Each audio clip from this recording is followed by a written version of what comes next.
भारतीय संविधान के इससे पहले के वीडियो में हमने आर्टिकल 108 की चर्चा की थी, जिसमें हमने संयुक्त अधिवेशन की चर्चा की थी और उससे संबंधित ट्रिक की भी चर्चा किए थे। और आज हम चर्चा करेंगे जो हमारे आर्टिकल 109, 110 और 111 हैं उनकी, और जानेंगे कि इससे संबंधित जो ट्रिक है उसको पहले जान लेते हैं।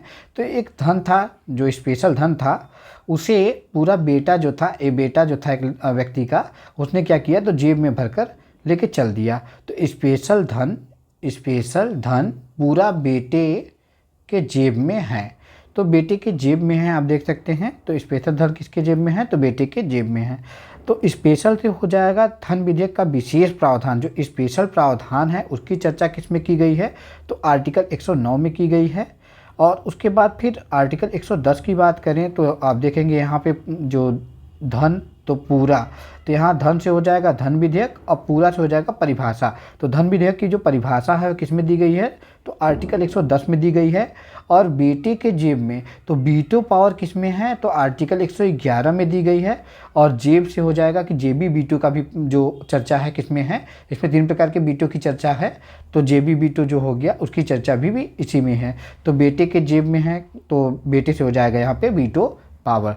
तो इस प्रकार से हम स्पेशल धन पूरा बेटे के जेब में है, तो इससे हम आर्टिकल 109, 110 और 111 को आसानी से याद कर सकते हैं। आगे हम बढ़ते हैं और इन आर्टिकलों को विस्तार में जानते हैं। तो पहला है आर्टिकल 109। तो इसमें धन विधेयक के विशेष प्रावधान की चर्चा की गई है और यह बताया गया कि यह लोकसभा में प्रस्तुत होता है और राज्यसभा जो है धन विधेयक को 14 दिन से अधिक नहीं रोक सकता, क्योंकि धन विधेयक जाएगा यदि राज्यसभा में, लोकसभा से अगर पारित होता है और राज्यसभा में जाता है तो मात्र 14 दिन तक उसमें रहेगा। उसके बाद स्वयं पारित माना जाता है, चाहे यह उस पर अपना अनुमति दे चाहे ना दे। और जो धन विधेयक पर दिया गया प्रस्ताव होता है वह लोकसभा मानने के लिए बाध्य नहीं है। जैसे कोई भी सुझाव अगर राज्यसभा देता है तो धन विधेयक पर इसका जो प्रस्ताव होगा या सुझाव होगा उसको मानने के लिए जो हमारा लोकसभा है वह बाध्य नहीं होता, चाहे तो मान सकता है चाहे तो ना मान सकता है। और उसके बाद फिर कोई अगर आप देखेंगे तो कोई धन विधेयक है या नहीं है तो इसका निर्धारण कौन करता है तो जो लोकसभा स्पीकर होता है वह करता है। और सुप्रीम कोर्ट इस पर निर्णय दे सकता है, यह भी ध्यान रखिएगा। और उसके बाद फिर यह विधेयक जो है राष्ट्रपति के पूर्व अनुमति से आता है और राष्ट्रपति पुनर्विचार के लिए इसे लौटा नहीं सकते हैं कि राष्ट्रपति, क्योंकि पूर्व अनुमति से आता है तो इसे पुनः विचार के लिए नहीं लौटाएंगे कि इसे पारित कर माना जाएगा। बस लोकसभा से अगर पारित हो जाता है तो जो राज्यसभा है और राष्ट्रपति जो हैं उनसे पारित माना जाता है। उसके बाद हम देखते हैं आर्टिकल 110, जिसमें 110 में हम किसकी चर्चा करेंगे तो धन विधेयक की परिभाषा है।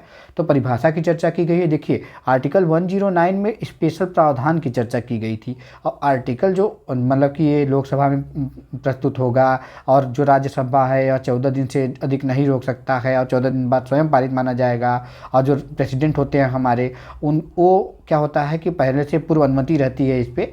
तो ये सब चीज़ें किसमें स्पेशल प्रावधान की चर्चा किसमें की गई है तो आर्टिकल 109 में की गई है। आर्टिकल 110 में धन विधेयक की परिभाषा की बात की गई है। तो किसी टैक्स को घटाने बढ़ाने वाला जो विधि है या विधेयक है उसे धन विधेयक के अंतर्गत आता है। और धन विधेयक के अंतर्गत जो होता है संचित निधि या जो सरकारी खाता है उसमें परिभाषित होने वाला विधेयक धन विधेयक कहलाता है।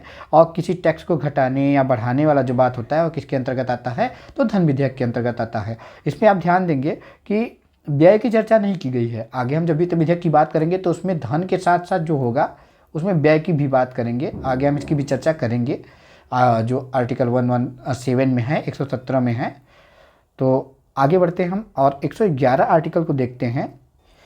तो हम बताए थे स्पेशल धन पूरा किसके जेब में है तो बेटे के जेब में है। तो बेटे से हो जाएगा वीटो पावर। तो वीटो पावर की बात किस में की गई है तो आर्टिकल 111 में की गई है। और उसके बाद फिर जो कोई भी विधेयक है उस पर राष्ट्रपति की जो अनुमति होगी उसके लिए बात की गई है।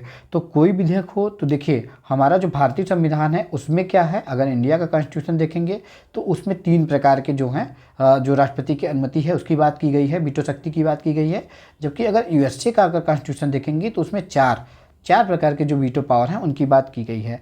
हमारे जो वीटो पावर हैं उनको एएसपी आप जानते होंगे, असिस्टेंट सुपरिटेंडेंट ऑफ पुलिस को, तो इसको आप ना याद करिए। एएसपी से आप याद कर लीजिए, ए से हो जाएगा एब्सोल्यूट वीटो और यहाँ एस से हो जाएगा सस्पेंसिव वीटो और पी से हो जाएगा पॉकेट वीटो।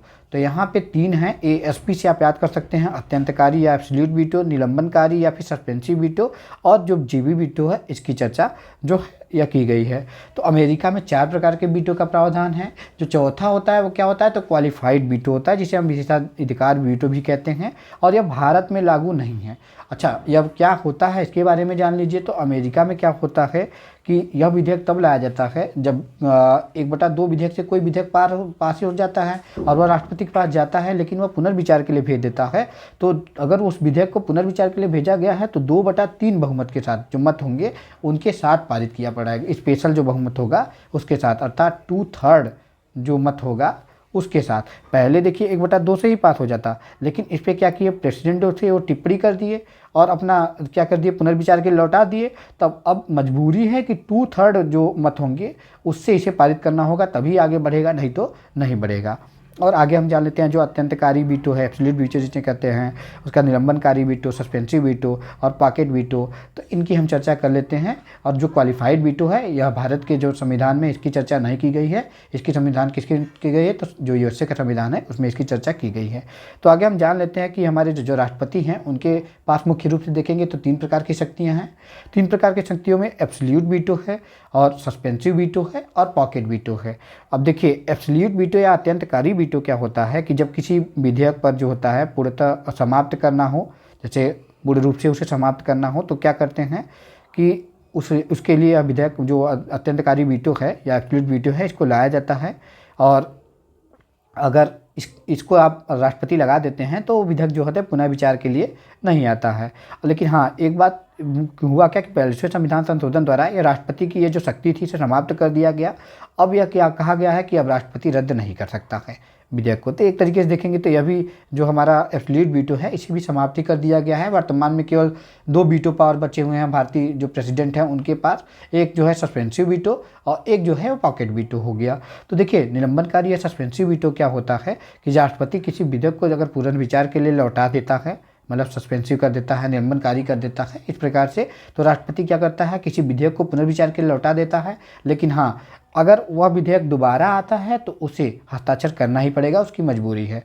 और जेबी वीटो क्या होता है कि इसमें राष्ट्रपति हस्ताक्षर नहीं करता है, ना ही लौटाता है, बल्कि अपने पॉकेट में रख लेता है, एक तरीके से अपने पास सुरक्षित रख लेता है।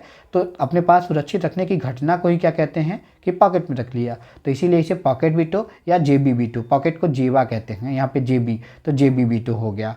तो अब देखिए इसका प्रयोग कब किया गया था, तो जब यहाँ पे राजीव गांधी शासन था तो 1986 में डाक संशोधन विधेयक आया था। और इसमें कहा क्या गया था कि अगर कोई भी पत्र जा रहा है तो उसे खोलकर पढ़ा जा सकता है। जैसे पहले आप जानते होंगे कि संपत्ति का अधिकार था, तो संपत्ति के अधिकार को जो था 44वें संविधान संशोधन द्वारा बाद में जो है कानूनी अधिकार बना दिया गया। लेकिन अभी 7 जजों के बेंच ने जो है 9 जजों के बेंच ने एक निर्णय दिया है, इसके अंतर्गत क्या किया है, तो जो हमारा संपत्ति का अधिकार है इसको आप देखेंगे तो ये बताया गया है कि किसी भी प्राइवेट प्रॉपर्टी को ऐसे डायरेक्ट आप एक्वायर नहीं कर सकते हैं कोई भी सरकार, तो इसकी भी चर्चा की गई है। आगे हम इसकी चर्चा करेंगे। लेकिन अब आप जान लीजिए कि डाक संशोधन विधेयक जो आया था उसमें यह प्रावधान था कि कोई भी अगर यहाँ पे अगर जा रहा है पत्र तो उसे आराम से आप ओपन करेंगे और पढ़ सकते हैं। लेकिन उस समय कौन थे हमारे राष्ट्रपति, तो ज्ञानी जैल सिंह जी थे, और उन्होंने क्या किया था, तो काफ़ी ज्ञान वाला बात किया, और जो उनके ज्ञान चक्षु खुले हुए थे तो उन्होंने क्या किया कि उस जो विधेयक था उसको अपने पॉकेट में रख लिया। तो जेबी वीटो का प्रयोग एकमात्र ज्ञानी जैल सिंह जी ने किया था 1986 में। तो इस प्रकार से हमने वीटो पावर को कवर कर लिया है, और उसके बाद हम संसद की कार्यवाही अगले वीडियो में कवर करेंगे। धन्यवाद।